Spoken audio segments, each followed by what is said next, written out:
Hey family, Tasha, MAMABEAR Prepping. Welcome to the channel. Welcome back to the channel. Today, first of all, it's early in the morning, so forgive me. I've been doing these videos last minute. You know, normally I record ahead of time, but oftentimes I throw last minute videos in there just because that's how I'm feeling. So I go with my feelings for a lot of stuff, okay? So somebody asked me yesterday, hey, can you do a video on this? And I was like, hell yeah, I can. So get your drink and pull up. This is for you, baby. We're going to talk about prepping animals. Now, if you want more information, I did one of my earlier videos. You're going to have to look way back, probably at least a couple months back. I did a video on taking care of or prepping for family members, like the special ones, right? The ones with disabilities, the older ones. I talked about pets. I talked about kids, babies, things like that, okay? So just a little plug. You're going to apply kind of this to everybody that's in your family, and especially any kind of like special person that makes your family dynamic, okay? And different. So we're going to talk about prepping for animals or your pets, okay? Now, I'm not some kind of expert, you guys, but what I do know is I have cats in my other home, and I always promised my kid, that I would give him a dog when I retire. That is like my retirement gift to him for years and years and years. I promised that I would get him a dog. Okay, so fast forward all this time, it's time for me to retire and I owe a dog, okay? We might get a couple. So this is super important. This is something I actually think about, and I do apply it to my cat, and I'm gonna give you guys some tips of kind of what I do. So when it comes to prepping for your pets and for any kind of animals, really, and when I do this, some of you guys are not going to be thinking about all your pets, okay? Some pets are very low maintenance, low key. You're not doing a lot of extra. Like once you get them set up. They don't take a lot. Snakes, turtles, reptiles, even birds. You know, you're just making sure that they're getting food and water, and that's really it, okay? And so when I talk about this, a lot of people are just like, oh, she's talking about dogs and cats. No, I'm talking about everything, okay? If you live on some kind of homestead, I'm talking about all the animals that you got as well, okay? So let's break this down. Number one thing is your animal is an extension of your family, okay? Your pet is. And you should be making sure that you have water and food for an emergency backup for your pet, okay? So when you're figuring out your water situation for your homes, you should be counting in your animals and making sure that drinking water is there as well, okay? So that is just an added person, if you will, to your water numbers when you're trying to figure out how many gallons you want to get into your home. Be thinking about your animals and what they drink. Start kind of figuring out right now, how much do they drink in a day on average? You know, how often are you filling the thing? You've got to get that together because you need to be having water as well for your animal. They're just like us, you guys. If they don't get water, they're gonna die. Second thing is food. Same thing, stacking food. So I get it. You're buying food for your said pet every month, right? But you need to start figuring out how do you start setting more food. If it's the wet canned food that you are getting, buy more of that. Dry food, you can get more of that and keep a couple months worth, but dry food, after, it's not good for long term. It's going to go rancid, okay? So you can do dry dog food, dry cat food for a few months, and I'm sure if you preserved it, you know, you can make it last a little bit longer, but long term it doesn't last. You're gonna need just like us, you're gonna need to find and shelf stable food, canned foods, food that is in the freezer for the animals. There's all types of food for pets, okay? Okay? I'm highly interested. I have not done it yet, but as soon as we get that dog and once we're retired and moved, I'm going to be making a shit ton of canned dog food. I'm going to make homemade dog and cat food, and I'm going to can that, and I'm going to figure out how to get canned animal food that I can put on a dedicated shelf just for the animals. And so that's what we're gonna do. We're gonna can a bunch, because again, it's just like food. If something happens and you're not able to get it off the shelves, like what do for your animal? Unless you plan on just letting them die and you're not worried about it, or you plan on just letting them loose, or like what's the plan? Like all those emergency plans, you need to have incorporated the animals into them. Okay, let's talk about this. And this is a little off, so I'm just gonna, as I hit these things, bugging out, bugging in, emergency plans for natural disasters, for storms that come, for any of that stuff. Your animals need to be written into that. Okay, what does it look like if you're staying home with animals, with dogs? Do you have the food? Do you have the water? Do you have the supplies needed to take care of that animal? Do you have the capacity to keep them quiet if you want them to be quiet? Now, dogs being able to bark and stuff can deter, criminals and bad people trying to come to your home. But a lot of people are not scared of dogs, or they're like, okay, I'll bring some steak and I'll be fine. Okay. Some of them are just not, that's not going to scare them off. Okay. Two, there's the other side of that is you might be in a situation where you're trying to do gray man and you want to be quiet and you don't want people to know that you're there. And now you have a dog that's barking. And so you're going to have to invest in some sort of muzzles. You've got to get any kind of animals that make noise, some sort of muzzle or emergency muzzle that you can put on them to keep them quiet if you had to, okay? Because it could be, life altering if that's the thing that gives you guys away and then you're overtaken. So just be thinking of both sides. It's good to have an alert, dog, something that can alert animals, that alert.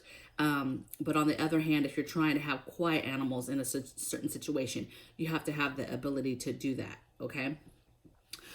Let's go into the other supply stuff. Okay, so you need to be thinking just like you. We're thinking about food, water. You need to be thinking about medicines. Medicines for your dog. You need to be going to the store, stocking up on all the different things that could happen to your animal. Okay, what about the hygiene, clipping their nails? Okay, what happens if they get an earache, or they get fleas, or they get some kind of infection? Having the antibiotics, having the meds that you can crush up in their food. Okay, having different things for them, different shampoos, maybe a little barber set to cut hair and shave hair. Just all the things that we kind of use as a human to maintain either hygiene or a sickness or ailment or whatever.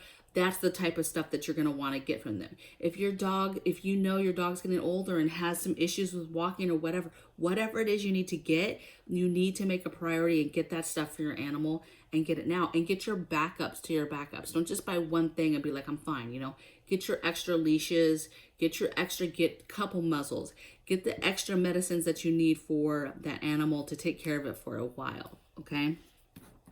And then of course, comfort, right? Where does your dog sleep? How do they sleep? How often do they go through chew toys? Get the backups of all that stuff that you need for your dog to like keep them off of your furniture, let's say. Cats, same thing, all the cat stuff. Okay, this applies, I'm just saying dogs, you guys.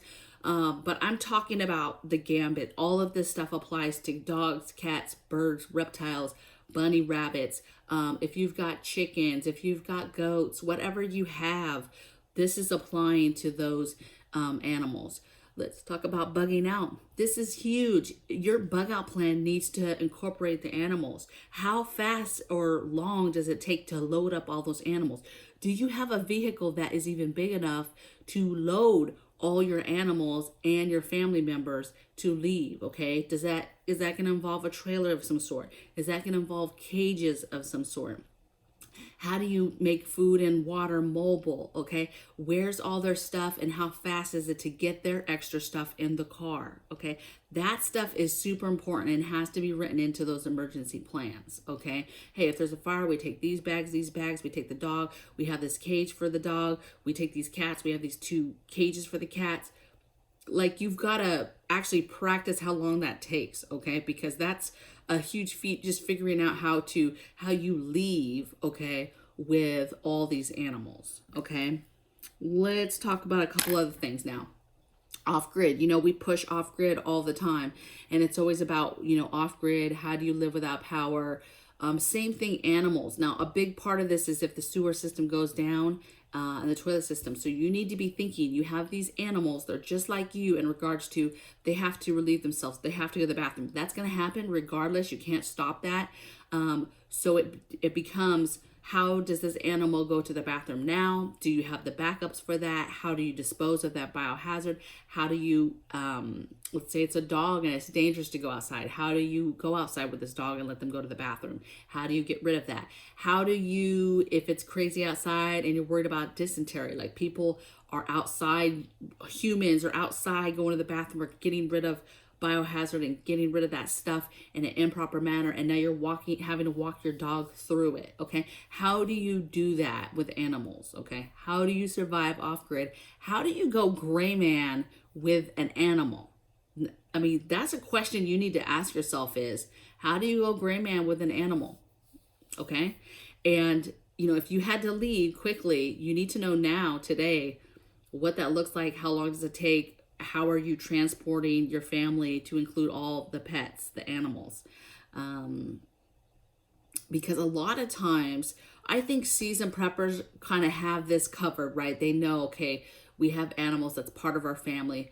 But this is overlooked a lot by new preppers because you're just so wrapped up in, I have to get food, I have to get water, this is hard, I have to get all this stuff. It's a lot of money, you're stressed because you don't have the money and you're having to spread it out. And then now I just threw on you, hey, don't forget your animals, okay? And then just to take it a step further, animals are just like all the other extra people in your life or that in your family that you need to maybe do extra said things for, okay? Figure out now what works for your animals. Figure out now how to get shelf-stable food. Some tips that I do, for example, for the cat, I had cats, but I have a cat now in the home in Washington, is I just have an account with Chewy.com, and then I just get food sent there every month. And you can basically get your shipments to you and then just buy a little bit extra, and then it's just like when you're buying a little extra food, and then put that food to the side. Because you've got to figure out how to get shelf-stable food, and really that's only cans. You can do frozen food, but they have, you know, now you have to think about grid down. And if you don't have a way to run your freezers, how do you keep that? We have a way to run our freezers, so that might work. And then you have homemade dog food, cat food, animal food that you can make, that you could take and either freeze. So there's a bunch of recipes online. You can make it and then freeze it, or you can make it and then can it. And I plan to do that just because it's less food in the freezer that I have to worry about keeping frozen. So just think about that circle of life and all the things that you need in your daily thing, and then apply it to your pets, and you'll be just fine. Okay, I would love to hear in the comments below. I'm sure for those of you that are kind of seasoned and already have pets and kind of already have your plans, I'm leaning heavily on you to leave those comments for these people, for everybody to watch. I'm going to be watching them like a hawk as well, so that I can learn, so that I'm ahead of things when we go to get this dog in a few months. Okay. I'll see you guys on the next video, man. I hope you guys have a great and beautiful day. Take care.